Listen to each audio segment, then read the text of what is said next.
मुट्ठी में कुछ सपने लेकर भर कर जेबों में आशाएं,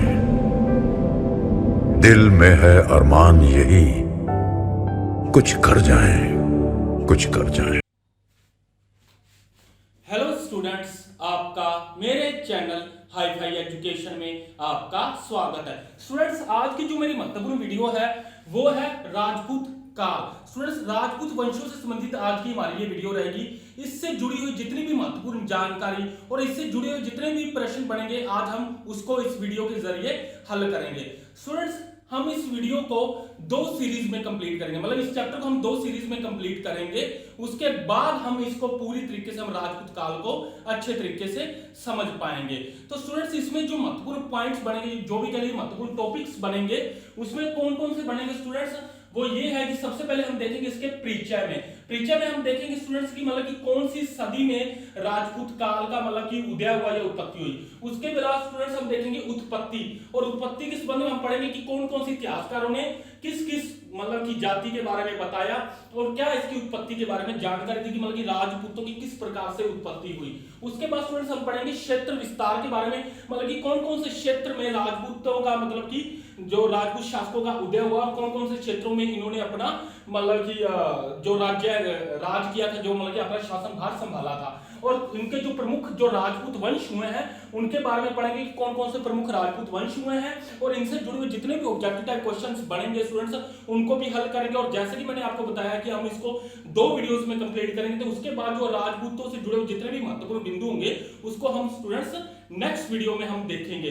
तो ये तो थे स्टूडेंट्स इसके महत्वपूर्ण टॉपिक्स, जिसको कि मैंने आपको बताया है कि हम इसको दो वीडियोस में कंप्लीट करेंगे। तो स्टूडेंट्स, सबसे पहले बात करते हैं हम परिचय की। तो सबसे पहले हम ये देखते हैं कि स्टूडेंट्स की जो मध्यकालीन भारतीय इतिहास से संबंधित जो राजपूत काल का जो आज का हमारा चैप्टर है, इसमें सबसे इंपॉर्टेंट बात क्या बनती है कि राजपूत कौन थे और राजपूत क्या थे। तो स्टूडेंट्स, मैं आपको बात बता दूं कि संस्कृत के एक शब्द राजपुत्र, ये स्टूडेंट्स याद रख लीजिए, संस्कृत एक शब्द है राजपुत्र।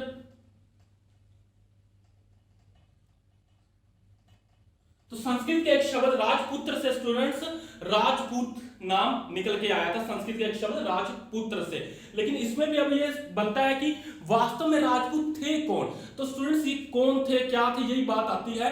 तो इसके लिए स्टूडेंट्स हम थोड़ा सा बैकग्राउंड में चलते हैं। तो बैकग्राउंड में स्टूडेंट्स हमने प्राचीन भारत के क्रम में हमने मतलब कि एक काल आता है जिसमें हमने पढ़ा था जो कि था हर्षवर्धन के शासन से संबंधित, कि जो कि वर्धन वंश का सबसे महत्वपूर्ण शासक उभर कर सामने आया था, जो कि था हर्षवर्धन। तो स्टूडेंट्स, हर्षवर्धन की मृत्यु 647 ईस्वी में, हर्षवर्धन जो था 647 ईस्वी में हर्षवर्धन,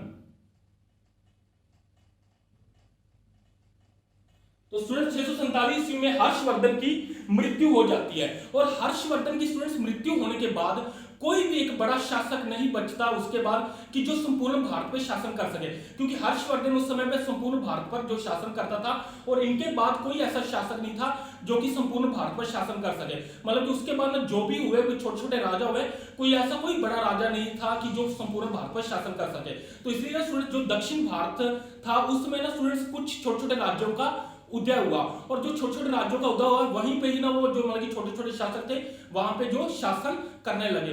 और स्टूडेंट जो भारत के जो उत्तर पश्चिम भाग था, जो भारत का उत्तर पश्चिम भाग था, जो कि 647 ईस्वी का या 647 ईस्वी के बाद में जो कि उत्तर पश्चिम भाग के जो कि मुख्यतः मैं आपको बता दूं, जिसमें कि स्टूडेंट्स हम इसमें देखते हैं कि जिसमें कि मुख्यतः आ जाते हैं गुजरात, मध्य प्रदेश, दिल्ली, राजस्थान, यूपी का क्षेत्र जो कि कन्नौज, मतलब कि यहां पर जो ये छोटे छोटे जो मतलब कि क्षेत्र थे उस समय जो भारत के उत्तर पश्चिम भाग के जो क्षेत्र थे, वहां पर जिन शासकों ने मतलब कि शासन किया उन्हीं को ही ना स्टूडेंट्स राजपूत मतलब कि कहा गया, राजपूत शासक कहा गया या राजपूत काल कहा गया। जहां पे इन्होंने मतलब कि शासन किया था उन्हीं को ही राजपूत शासन कहा गया।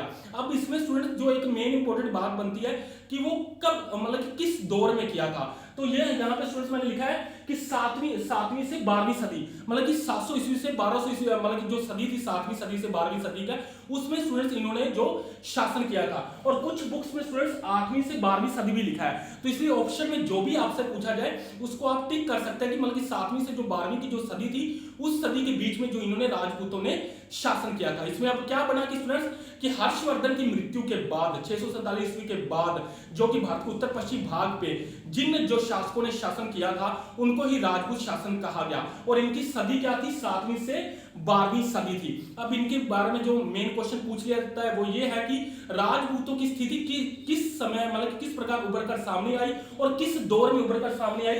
तो 7वीं से जो 12वीं सदी के बीच में जो इनकी जो उभर कर सामने आई थी, जो ये दौर था जब वो उभर कर सामने आए थे। अब इसमें स्टूडेंट्स एक जो बात बनती है कि उनकी जो राजनीतिक स्थिति मतलब कि क्या थी, तो राजपूतों की तो इनकी जो विशेषता क्या थी स्टूडेंट्स, इनकी विशेषता ये थी कि जो जितने भी ये राजपूत वंश थे ना, ये आपस में ही संघर्ष करते रहते थे और अपने साम्राज्य विस्तार का प्रयास करते रहते थे। मतलब कि आपस में संघर्ष करते रहते थे और साम्राज्य विस्तार का प्रयास करते रहते थे। यही इनकी जो एक विशेषता थी और इनकी विशेषता से संबंधित जो अक्सर क्वेश्चन पूछ लिए जाते हैं। लेकिन इनकी जो एक महत्वपूर्ण चीज क्या थी कि वही थी जो मैंने आपको राजपूतों की बता दी कि राजपूतों की जो स्थिति किस प्रकार उभरकर सामने आई, किस दौर में उभरकर सामने आई।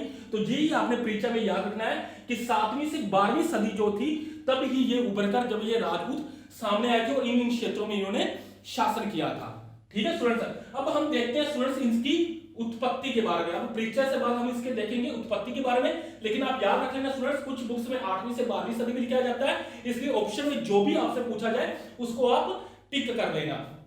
अब बात है स्टूडेंट्स उत्पत्ति से संबंधित। तो उत्पत्ति से संबंधित वही बात सबसे पहले फिर उठती है कि राजपूत कौन थे जो कि 700 ईस्वी के बाद 700 ईस्वी के बाद भारत पर शासन करने लगे। मतलब कि भारत के अलग अलग क्षेत्रों में आकर बस गए और राजा बनकर बैठ गए और मतलब वहां पे शासन करने लगे। तो ये क्या था कि ये 700 ईस्वी के बाद ही आए। तो इसके लिए स्टूडेंट्स इतिहासकारों ने ना अपने अलग अलग मत दिए हैं। मतलब कि इन्होंने इतिहासकारों ने अपने अलग अलग मतलब कि इतिहासकारों ने अलग अलग बात बताई है, जो कि इन्होंने अलग अलग जो अपने की एक मत दिए हैं। लेकिन इससे ना जुड़े स्टूडेंट्स 3-4 प्रमुख सिद्धांत हैं। लेकिन इन सिद्धांतों से भी ना कुछ प्रश्न मतलब कि इन सिद्धांतों से संबंधित कुछ प्रश्न जुड़े हुए हैं। वो क्या है वो भी हम उस पर बात करेंगे। लेकिन इसमें ना स्टूडेंट्स 2 प्रमुख जो सिद्धांत है जिसके बारे में आपको मैं बता दूं कि 2 ये प्रमुख सिद्धांत क्या है, वो ये है स्टूडेंट्स जो कि जो विदेशी इतिहासकार हुए हैं उन्होंने कहा कि ये जो मतलब कि जो राजपूत है ये विदेशी जातियां थे। मतलब कि जो विदेशी जातियां थी इन्होंने ना मतलब कि भारत पर आक्रमण किया और भारत के क्षेत्रों को जीत लिया। भारत के क्षेत्रों को जीतने के बाद ये यहीं पर ही बस गए, जो कि बाद में चल करके राजपूतों के रूप में सामने आए। तो ये तो था स्टूडेंट्स विदेशी जातियों का कहना। लेकिन इसमें ना स्टूडेंट जो थी मतलब कि देशी जो इतिहासकार थे मतलब कि देश के जो इतिहासकार थे उन्होंने कहा कि जो राजपूत हैं वो बाहर से नहीं थे, मतलब भारत से ही थे। मतलब कि जो पहले जो प्राचीन काल में जो आर्य थे जो कि मतलब कि क्षत्रियों के रूप में जो मतलब कि जिन्होंने मतलब कि लड़ाइयां लड़ी थी जो प्राचीन काल में, वही बाद में चल करके राजपूतों के रूप में मतलब कि सामने आए थे। और इसके अलावा स्टूडेंट जो एक और सिद्धांत है जो मतलब कि ये 2 प्रमुख सिद्धांत है, इसके अलावा जो एक और सिद्धांत है वो है अग्निकुंड का सिद्धांत, उसके बारे में भी पढ़ेंगे। तो चलिए स्टूडेंट्स इससे एक बार देखते हैं कि जो विदेशी इतिहासकार और जो देशी इतिहासकारों ने जो अपना मत दिया है उसके अलावा भी जो सिद्धांत आए हैं जो कि मैंने बोला है कि 3-4 प्रमुख सिद्धांत है, तो उनके बारे में एक बार बात कर लेते हैं। तो पहले सबसे पहले स्टूडेंट्स हम देखते हैं इसमें जो विदेशी इतिहासकार हैं जिसमें कि सबसे पहले नाम लिखा हुआ है कर्नल जेम्स टोड। स्टूडेंट्स कोई अगर वर्ड समझ ना आए तो मेरी आप आवाज को सुनिएगा। कर्नल जेम्स टोड, इसने क्या कहा था स्टूडेंट्स की ये एक जो राजपूत थे ये विदेशी जातियां थी। तो यहाँ पे मैंने रेड मार्कर से लिखा है विदेशी जातियां। तो इनका कहना था कि जो एक सीथियन, ये मैं नाम लिख दूं स्टूडेंट्स आपको, सीथियन जाति, सीथियन। तो इन्होंने कहा था स्टूडेंट जो सीथियन जाति थी यही कि इसने ही भारत पर आक्रमण किया इस जाति ने, और उसके बाद में मतलब कि इन्होंने जो आक्रमण करके भारत के क्षेत्रों पर अधिकार कर लिया था और उसके बाद में वही बाद में चल करके जो मतलब कि राजपूतों के रूप में सामने आते हैं। तो इसने जो कर्नल जेम्स टोड ने कहा था। उसके बाद जो स्टूडेंट जो ये समित हुए हैं इसने कहा था कि जो शक और कुषाण, जो शक और कुषाण जाति है, शक और कुषाण,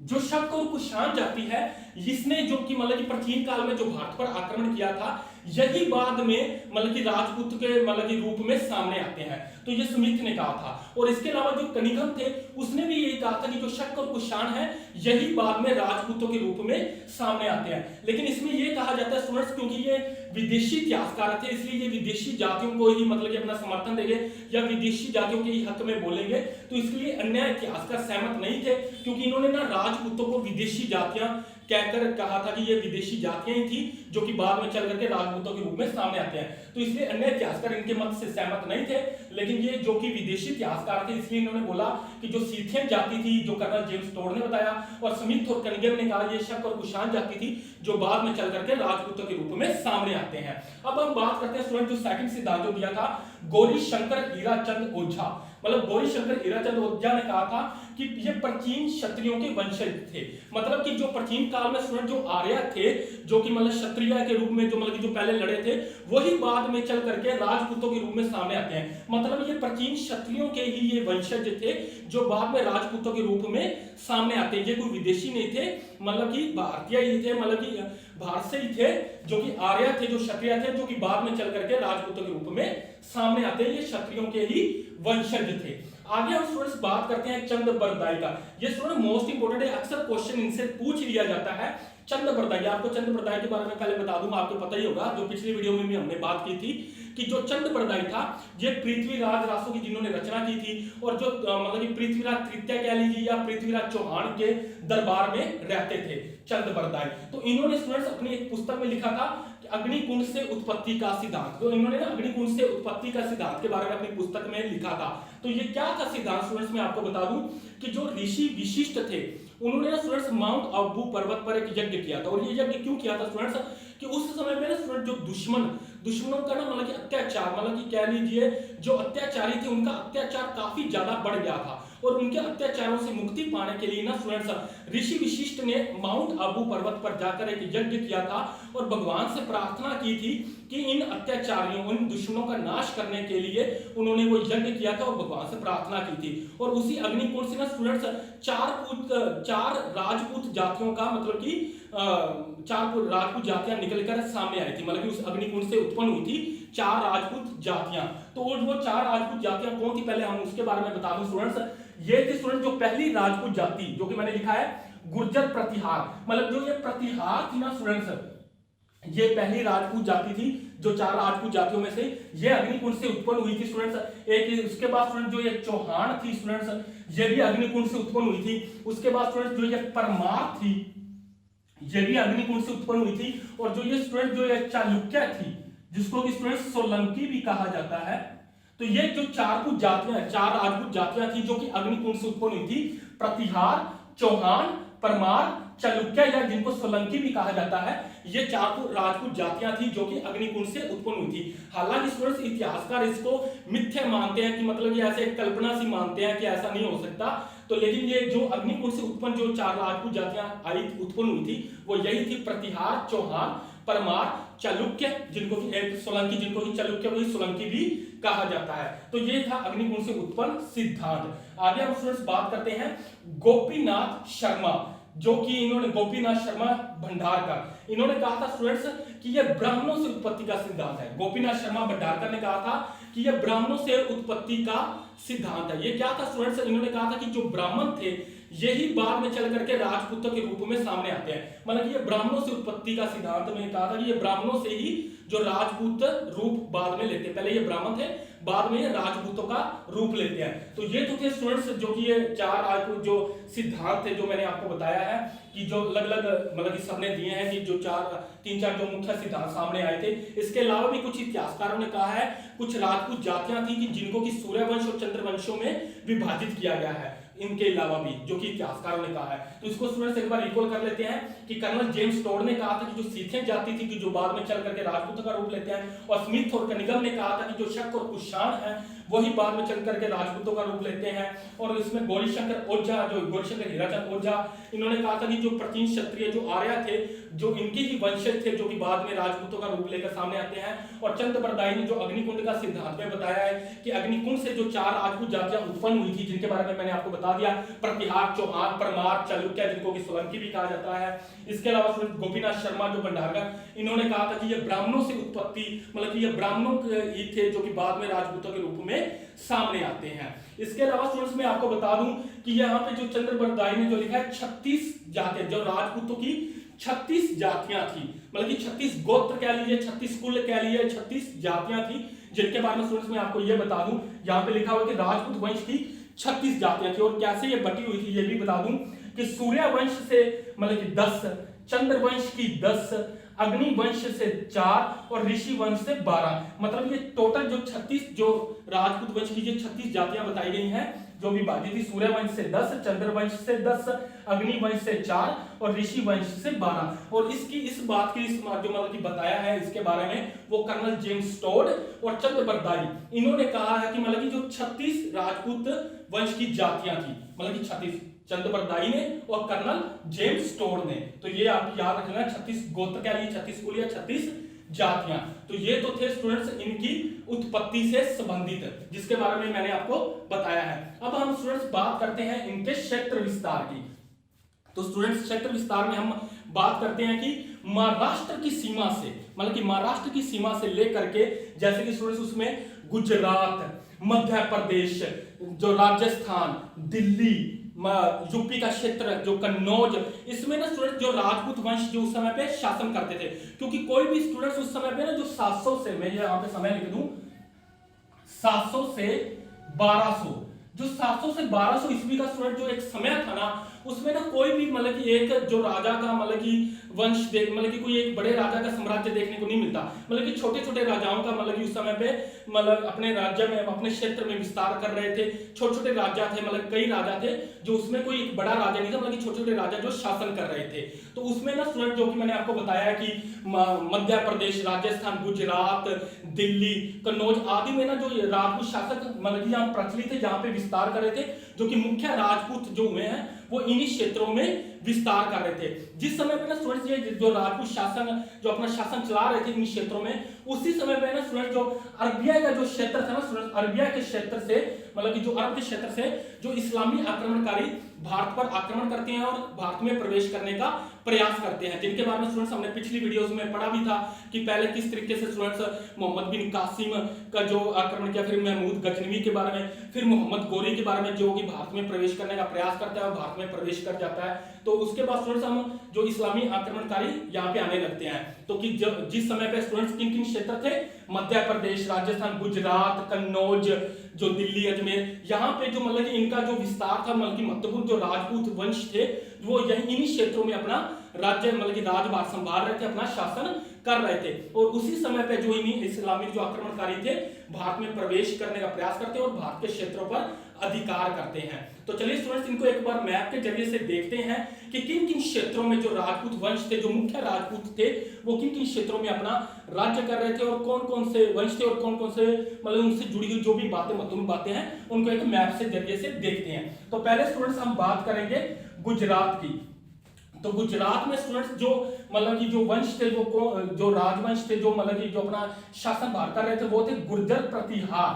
तो गुजरात में ना स्टूडेंट्स गुर्जर प्रतिहार थे जो कि वहां पे जो शासन कर रहे थे। और गुर्जर प्रतिहार इसका नाम इसलिए पड़ा क्योंकि जब गुजरात वंश में शासन कर रहे थे तो इसलिए इसका नाम गुर्जर पड़ गया था। तो गुजरात में ये मतलब गुजरात के क्षेत्र में शासन कर रहे थे, इसलिए इनका गुर्जर कहा गया, गुर्जर प्रतिहार। तो गुर्जर प्रतिहार के लोग मतलब जो वंश से जो संबंधित थे जो गुजरात में शासन कर रहे थे। और जब गुर्जर प्रतिहार का जो स्टूडेंट जो शासन था जो धीरे धीरे जब कम होने लगा था, मतलब कि धीरे धीरे जब समाप्त होने लगा था, तब चालुक्य वंश जो उभर कर वहां पर जो सामने आता, जो कि वो भी गुजरात में के क्षेत्र में ही शासन कर रहा था। जब गुर्जर प्रतिहार का जब शासन धीरे धीरे समाप्त होने लगता है, तब वहां पे चालुक्य जो कि गुजरात के क्षेत्र में शासन करते हैं। और चालुक्य के बारे में हमने पिछली वीडियो में स्टूडेंट्स पढ़ा भी था कि किस तरीके से यही एक जो शासन थे जो चालुक्य वंश थे, जिन्होंने मोहम्मद गोरी को मतलब कि पराजित किया था। मोहम्मद गोरी भी स्टूडेंट्स ऑलमोस्ट मतलब कि जो भारत में जितने भी आक्रमण किए उसने मतलब उसमें विजित रहा था। लेकिन जो एक चालुक्य था, जो एक इसमें कह सकते हैं जो कि मेन इंपोर्टेंट था,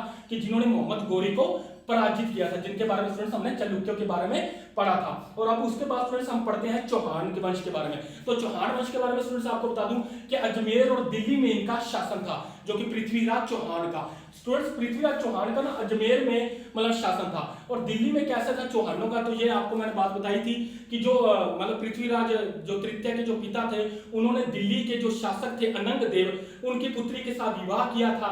तो जो कि उनका कोई पुत्र नहीं था, तो इसलिए उन्होंने स्टूडेंट जो पृथ्वीराज तृतीय थे जो अजमेर के जो शासक थे, उन्होंने उनको ही मतलब कि गोद ले लिया था और उनको ही अपना शासन संभलवा दिया था। तो जो कि मतलब कि दिल्ली में जो तोमर वंश के जो थे अनंग देव, उन्होंने ही दिल्ली की जो स्थापना की थी।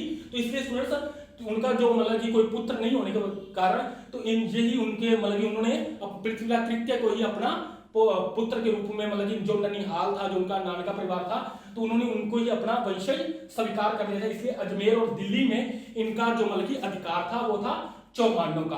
अब हम बात करते हैं स्टूडेंट्स गढ़वाल की, जो कि इसका क्या है स्टूडेंट्स, ये आपको पता ही है, ये कन्नौज का क्षेत्र था, जो कि मैंने यहाँ पे लिखा है, ये कन्नौज का क्षेत्र था गढ़वाल, जिसके बारे में स्टूडेंट्स मैंने आपको बताया भी था कि जहाँ पे जयचंद का मतलब शासन करता था जो कन्नौज के क्षेत्र पर, और उनके साथ स्टूडेंट्स 1194 ईस्वी में, जो आपको मैंने बताया था 1194 ईस्वी में चंदावर का युद्ध हुआ था, जिसमें जयचंद की पराजय हुई थी, जो कि मोहम्मद गोरी के साथ युद्ध हुआ था, ये भी मैंने बताया। इसके बाद स्टूडेंट्स हम देखते हैं परमार, जो परमार वंश से थे, तो स्टूडेंट्स ये मालवा के क्षेत्र में जो परमार वंश के जो शासन करते थे, इनकी राजधानी थी स्टूडेंट्स अपना धार, इनकी राजधानी थी, जो कि विद्या का प्रमुख केंद्र था, और इनके मुख्य राजा थे स्टूडेंट्स राजा भोज, जो कि इनके मुख्य राजा थे, मतलब मुख्य शासक थे। तो इन क्षेत्रों पे स्टूडेंट जो ये मुख्यतः है, जिन क्षेत्रों पे जो मतलब उस समय पे राजपूत शासक शासन करते थे, जिनके बारे में मैंने आपको स्टूडेंट्स बता दिया कि जो ये मुख्य जो शासक मतलब कि क्षेत्र थे जहां पर ये राजपूत शासन करते थे। तो ये आपने याद रख लेना, चौहान, गुर्जर, प्रतिहार, चालुक्य, परमार, गढ़वाल, जिनके बारे में स्टूडेंट्स मैंने आपको एक मैप के जरिए से बता दिया है। इससे आपको स्टूडेंट्स इनकी सारी की सारी जो कंडीशंस पता चल गई होगी कि उस समय में कौन सी कंडीशन थी। इसके अलावा स्टूडेंट्स हम एक बात करते हैं हिंदूशाही। तो ये क्या था स्टूडेंट्स की भारत की सीमा से बाहर, जो कि वर्तमान में जो पाकिस्तान का जो क्षेत्र है, वहां पे हिंदूशाही राजवंश का शासन था, और इसमें ना संघर्ष चलता रहता था स्टूडेंट्स, क्योंकि इसमें भी संघर्ष क्या था कि जो गजनवी या गजनवी से पहले के समय पे जो ये संघर्ष चल रहा था, और वहां पे हिंदू राजवंश का, हिंदूशाही राजवंश का शासन था। तो ये भी आप याद रख लेना। अब आपको मेरे आई होप आपको ये सारा का सारा मतलब इनके क्षेत्र विस्तार का पता चल गया होगा, जो राजपूतों का, इनकी कंडीशंस का भी पता चल गया होगा कि कौन कौन से राजा वहां पे उस समय पे शासन करते थे। तो चलिए स्टूडेंट्स अब हम देखते हैं इनके प्रमुख राजपूत वंश के बारे में। तो प्रमुख राजपूत वंश में स्टूडेंट्स मैंने आपको बताया कि सबसे पहले है गुर्जर प्रतिहार, जो कि गुजरात और दक्षिण राजस्थान में जो शासन करते थे। गुर्जर के बारे में मैंने बताया कि गुजरात में क्षेत्र में शासन करते थे, इसलिए इनका नाम गुर्जर पड़ गया था। तो ये गुजरात और दक्षिण राजस्थान में ये इनका जो मतलब शासन करते थे, गुर्जर प्रतिहार जो प्रमुख राजपूत वंश है। उसके बाद स्टूडेंट्स हम सेकंड बात करते हैं चौहान वंश की। चौहान वंश का जो मतलब शासन था, मैंने आपको बताया कि राजस्थान से दिल्ली तक इनका चौहान वंश का शासन था, जो कि मैंने आपको बता दिया कि पहले अजमेर में था, और दिल्ली में कैसे हुआ, उनके ननिहाल का कोई मतलब कि वंशज ना होने के कारण उन्होंने पृथ्वीराज को ही अपना वंशज मान लिया था। उसके बाद स्टूडेंट्स हमने पढ़ा परमार के बारे में, जो कि मालवा के क्षेत्र में शासन करते थे, राजा भोज इनके जो मुख्य राजा थे, और धार इनकी राजधानी थी, जो कि विद्या का प्रमुख केंद्र थी। उसके बाद स्टूडेंट्स हमने पढ़ा चालुक्य, जिनको कि सोलंकी भी कहा जाता है। ये भी स्टूडेंट्स गुजरात में ही मतलब कि जो शासन करते थे, जब गुर्जर प्रतिहार का मतलब शासन धीरे धीरे समाप्त होने लगता है, तब यहाँ पे चालुक्य वंश का मतलब कि गुजरात में क्षेत्र में शासन करते हैं। आगे स्टूडेंट्स हम पढ़ रहे हैं चंदेल, जो कि बुंदेलखंड जो थे मतलब कि चंदेल थे, जो कि बुंदेलखंड में अपना शासन करते थे। ये क्या था स्टूडेंट्स, जब गुर्जर प्रतिहार का शासन जब समाप्त होने लगा था,